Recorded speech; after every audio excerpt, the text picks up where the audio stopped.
ಅನ್ಬಾರ್ದಿತ್ತು ಅಣ್ಣ ನನ್ನ ಬಯಸಿ ಬೇಡಿದರೆ ಬೀದಿಗೆ ಬರ್ತಾನೆ.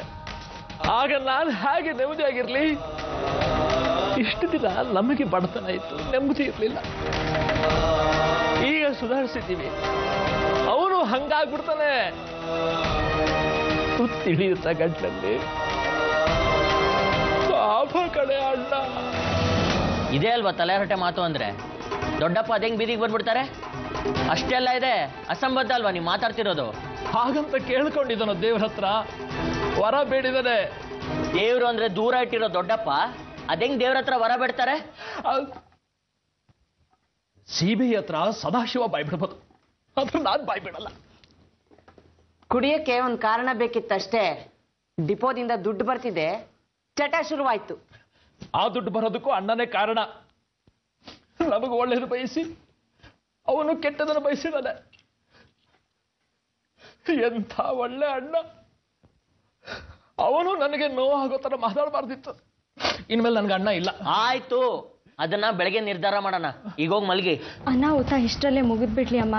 ದೊಡ್ಡದಾದ್ಮೇಲೆ ಕ್ಷೇತ್ರಕ್ಕೆ ಹೋಗೋದು ಸರಿನಾ? ಮುಂದಾಗೋದ್ರ ಬಗ್ಗೆ ಸೂಚನೆ ಸಿಕ್ಕಿದೆ. ಬೆಟ್ಟದಲ್ಲಿ ನನಗೆ ಕಣ್ ಬಂತು ಅಮ್ಮನವರಿಂದ ಅಂದಿದ್ದಕ್ಕೆ ನಿಮ್ಮಪ್ಪ ಇವತ್ತಿಗೂ ಒಪ್ತಿಲ್ಲ. ಇನ್ನು ಹರಕೆ ತೀರಿಸದೇ ಇದ್ದಕ್ಕೆ ಬೆಂಕಿ ಬಿತ್ತು ಅಂದ್ರೆ ಯಾವನ ಬೀಡಿಸಿದ್ದಕ್ಕೆ ಬೆಂಕಿ ಬಿತ್ತು ಅಂತ ಹೇಳಿದ್ರು. ಯಾಕೆ ಸುಮ್ಮನೆ ಜಗಳ ಮಾಡ್ತೀರಾ?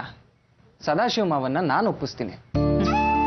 ದೇವ್ರ ವಿಚಾರ ಎತ್ತಿದ್ರೆ ಹೆಂಡತಿ ಮಗಳನ್ನೇ ಬೇರೆ ತರ ನೋಡೋರು ನಿನ್ ಮಾತು ಕೇಳ್ತಾರ? ಸುಮ್ಮನೆ ಮಾತಾಡಿ ತೊಂದರೆಗೆ ಸಿಕ್ಕಾಕೋಬೇಡಪ್ಪ. ಕ್ಷೇತ್ರಕ್ಕೆ ಅಂತ ನಾ ಹೇಳಲ್ವಲ್ಲ, ದಾರಿಲಿ ಬರ್ತಾ ನನ್ಗೊಂದು ಉಪಾಯ ಹೊಳಿತು. ಎಲ್ಲ ತಯಾರಿ ಮಾಡ್ತೀನಿ. ಸುಳ್ಳು ಹೇಳಿ ಕ್ಷೇತ್ರಕ್ಕೆ ಹೋಗ್ಬಾರ್ದಪ್ಪ, ಭಕ್ತಿಯಿಂದ ಹೋಗ್ಬೇಕು. ಸುಳ್ಳು ಹೇಳಲ್ಲ. ಮುಂದಿನ ಅಮ್ಮನವ್ರ ಶಕ್ತಿ ಕ್ಷೇತ್ರ ಯಾವುದು ಅಂತ ದೇವಿ ನನ್ಗೆ ಹೇಳಿದಾಳೆ. ಆವಾಗಲೇ ಉಪಾಯ ಹೊಳಿದಿದ್ದು ನನಗೆ.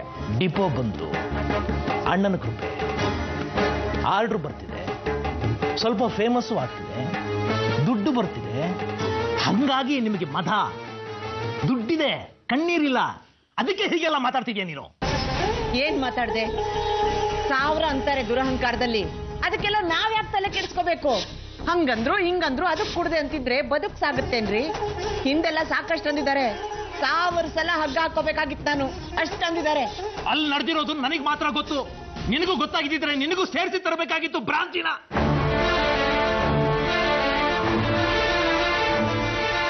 ಅಲ್ಲಾಗಿರೋದು ಯಾರಿಗೂ ಹೇಳೋ ಹಾಗಿಲ್ಲ. ಕೆಲವು ಕೆಟ್ಟ ವಿಷಯಗಳು ಮನಸ್ಸಲ್ಲಿ ಕೂತ್ರೆ ಅವು ನಮ್ಮನ್ನ ಒಡೆದು ಹಾಕ್ಬಿಡುತ್ತೆ.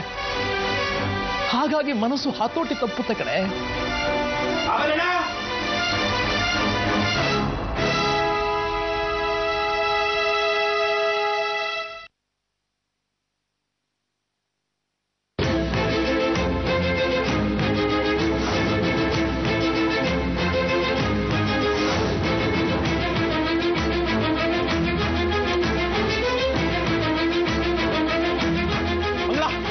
ಬರ್ತೀನಿ ಕಡೆ. ಮದ್ವೆ ಖರ್ಚು ಎಷ್ಟಾಗುತ್ತೆ ಲೆಕ್ಕ ಹಾಕ್ತಿದ್ರಿ? ಒಂದು 12-13 ಲಕ್ಷ ಆಗುತ್ತೆ ಕಡೆ. 20-30 ಸಾವಿರ ಆ ಕಡೆ ಈ ಕಡೆ ಆಗ್ಬೋದು. ಅಷ್ಟಾಗುತ್ತಾ? ನಮ್ಮ ಕಾಲದಲ್ಲಿ 7,000 ಆಗಿತ್ತು ಅಷ್ಟೇ. 13 ಲಕ್ಷ ಬೇಕಾ? ಹ್ಞೂ ಕಣೆ. ನಮ್ಮ ಕಡೆಯವರು ನಿಮ್ಮ ಕಡೆಯವರು ಸೇರಿ ಒಂದು 250 ಜನ, ನನ್ನ ಸ್ನೇಹಿತರು ಒಂದು 100 ಜನ, ಎಲ್ರಿಗೂ ಜವಳಿ 1.5 ಲಕ್ಷ, ಲಗ್ನ ಪತ್ರಿಕೆಗೆ ಒಂದು 40 ಸಾವಿರ, ಸಂಸ್ರಿಗೆ ಒಂದು 15 ಸಾವಿರ. ಉಳ್ಕೊಳ್ಳೋಕೆ ಎಲ್ಲಿ ವ್ಯವಸ್ಥೆ ಮಾಡಿದ್ದೀರಾ ಬಂದವ್ರಿಗೆ? ವೈಭವಿ ಲಾಡ್ಜ್ಗೆ ಹೇಳಿದಿರಿ ಕಣೆ, ಎಲ್ಲ ಆಗುತ್ತೆ. ಶಾಮಿಯಾನ, ಅಡುಗೆ, ತಿಂಡಿ, ಆಮೇಲೆ ಛತ್ರ, ನಮ್ಮ ಸುಚೀಂದ್ರನಿಗೆ ಚಿನ್ನ, ನಮ್ಮ ದೇವಿಗೆ ಬೆಳ್ಳಿ ಪಾತ್ರೆಗಳು, ಅದು ಇದು ಎಲ್ಲ ಸೇರಿದ್ರೆ ಒಂದು 12-13 ಲಕ್ಷ ಆಗುತ್ತೆ ಕಣೆ. ಚೀಟಿಯಿಂದ ಬರೋದೇ 9-9.5 ಲಕ್ಷ ಅಂದ್ರಿ. ಹೇಳಿದ್ದೀನಿ ಶಾಮಣ್ಣನಿಗೆ 3 ಲಕ್ಷ ಅಡ್ವಾನ್ಸ್ ಕೊಡು ಅಂತ, ಒಪ್ಪಿದ್ದಾನೆ ಕೊಡೋದಕ್ಕೆ. ಚಿಂತೆ ಮಾಡಬೇಡ, ಹೋಗಿ ಬರ್ತೀನಿ ಸೈಕಲ್ ಶಾಮಣ್ಣ ಹತ್ರ. ಅಣ್ಣ ಅಣ್ಣ ಏನು ಅಣ್ಣ, ಏನು ಬಾಯ್ಲಿ